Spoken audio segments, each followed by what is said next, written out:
Hey everybody, Tyheam Kumiria here, and in this episode of Tyheam Talks, I'll be discussing the Heroes of Olympus. Now, in the last episode, I talked about Percy Jackson and the Olympian series. This is a second series that takes place in the same universe called the Heroes of Olympus. Now, at the close of the fifth Percy Jackson book, the Oracle of Delphi, which resides in the body of a friend of Percy's named Rachel Elizabeth Dare, gives us the next great prophecy, which says, 7 half-bloods shall answer the call. To storm or fire the world must fall. An oath to keep with a final breath, and foes bear arm to the doors of death. Now this is kind of like the driving factor throughout the Heroes of Olympus series, which currently there are 4 books. They are The Lost Hero, The Son of Poseidon, The Mark of Athena, and The House of Hades. And this fall, actually, the 5th book, Blood of Olympus, is set to come out. That might be the last one in this series, we're not sure. But the whole point of this prophecy is the driving factor throughout this series. And we meet a new cast of characters. The story actually opens up with the boy named Jason and his 2 best friends, his girlfriend and his best friend, Leo Valdez and Piper McLean. When Jason kind of wakes up on a bus, they're on a field trip, but he has no memory of anything. As we find out later in the book, we finally see the return of Annabeth Chase from the first series, and we find out that Percy Jackson has been taken, and as we find out, Jason has too. And it kind of like there's a switch made by Hera, and what we eventually find out is there's a second camp. Now, last episode I talked about Camp Half-Blood, which is located on Long Island Sound.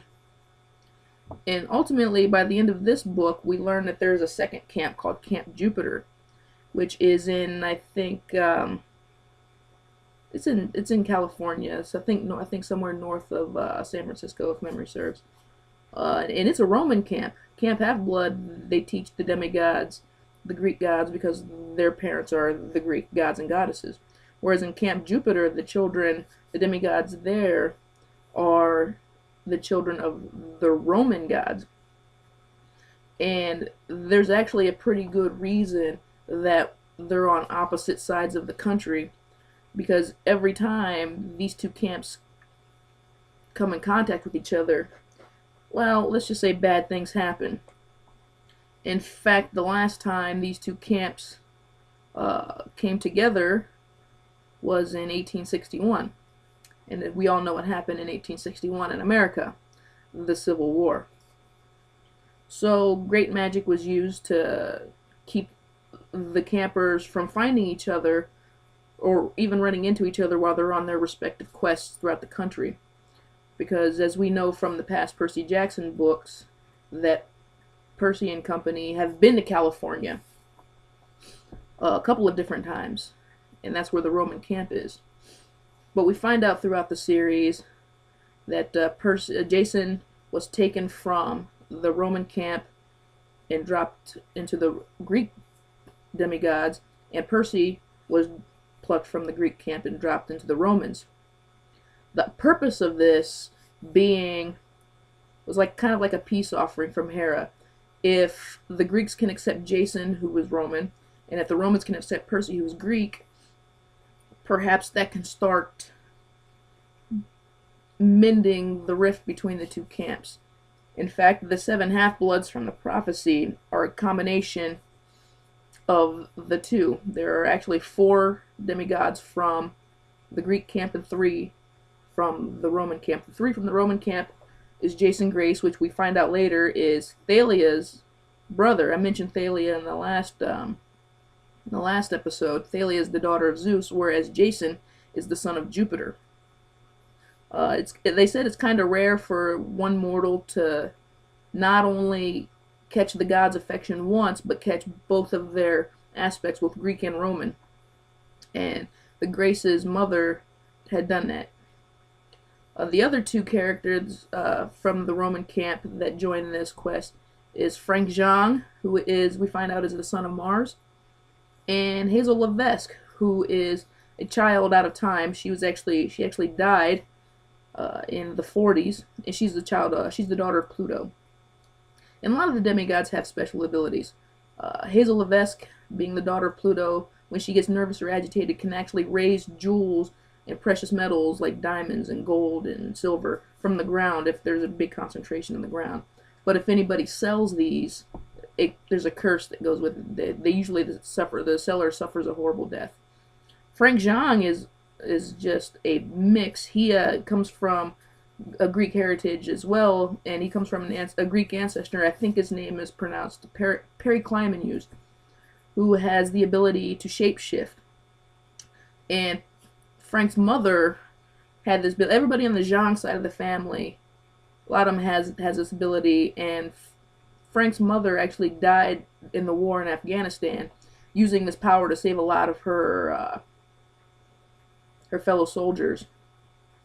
And Frank has to learn how to use this ability, which it takes him a long time to do, but he finally does it. And by the end of House of Hades, he's quite adept at doing this. And his life is actually, because he has such great power, his life is actually tied to a piece of wood, not very big, that if it burns completely, he dies. And the 4 Greek demigods is Percy Jackson, of course, who's the son of Poseidon. I discussed his abilities in the last episode. Jason's new friends, Piper McLean, who is the daughter of Aphrodite, and she has the ability of charm speak, which that's what kind of got her in trouble. She can tell people stuff, and they'll do it. She's like, give me your wallet, and they'll gladly give her the wallet. And Leo Valdez, who is the son of Hephaestus, he has a cool ability where he can kind of speak to computers, not computers, but machinery. And he's completely immune to fire, and he can shoot fire from his hands, basically. And the final member of the 7 Half-Bloods is Annabeth Chase.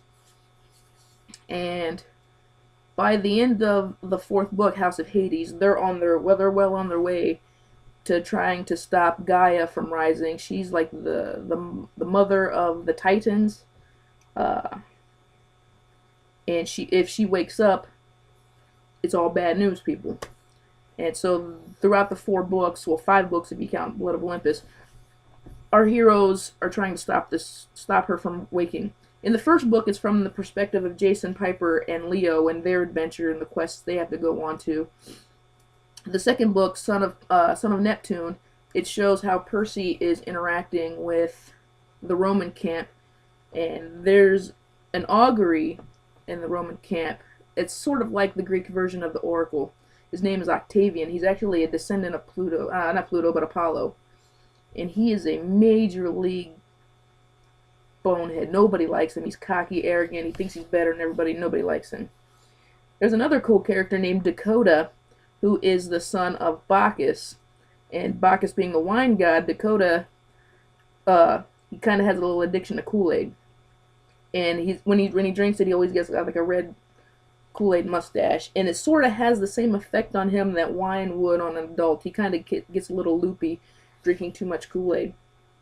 The leader of the Camp Jupiter is Rhena, who is the daughter of Bellona, who is a Roman war goddess, and she doesn't have a counterpart in the Greek world.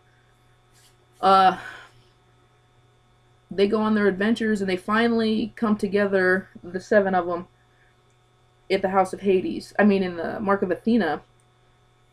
Leo builds this giant flying ship called the Argo II, and they finally make contact with Percy.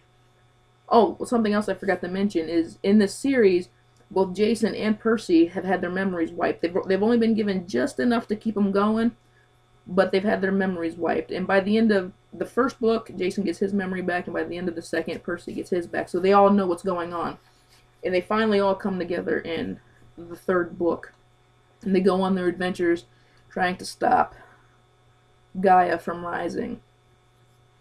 And in fact, in House of Hades, by the end of the 3rd book, Mark of Athena, both Percy and Annabeth fall into Tartarus.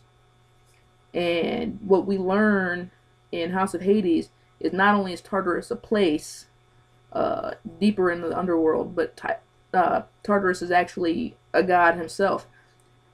He is the father of the giants who are all rising. And each giant, there's 12 giants, each taking the place of an Olympian god. And their king, the anti-Zeus, so you might call him, is Porphyrion. And he was almost defeated, but he hightailed it to Greece, where the final story will take place. Some of the other giants they had to defeat is some of these names are gonna escape me, but there was the anti-Hades. I think they battled at the in son of Neptune, and Percy defeated the anti-Poseidon. But the thing is, a demigod cannot defeat the giants alone. They need the help of the gods. So the way Percy defeated this giant that's opposing his father is he grabbed the statue called Terminus, who's the god of borders, who could talk and all that good stuff. He's kind of uppity. But he actually took the statue and smashed the giant in the face after, and killing him after battling him. And so that's how it was kind of neat how that happened. But like I said, this fall, The Blood of Olympus will be coming out. And like I said, I'm not sure if it's the last one, but I think it might be. And then we shall see what happens there. Some of the other Hecate, the goddess of magic, actually grabbed Hazel and talked to her and said she had to learn to use the mist, which is this mystical force, which is literally mist, which is used to kind of blind mortals from seeing the truth. They kind of see what they want to see. And the big key to this, Hazel had to learn how to manipulate it and control it to help defeat Pasiphae, who was a sorceress and the former wife of Minos. And she used this at the end of House of Hades to help defeat her. And the trick is to using the mist is not forcing the victim, as it were, to see what you want them to see. It's using their own perceptions against them. Make them see what they want to see. And that's how Hazel uses the mist to defeat her.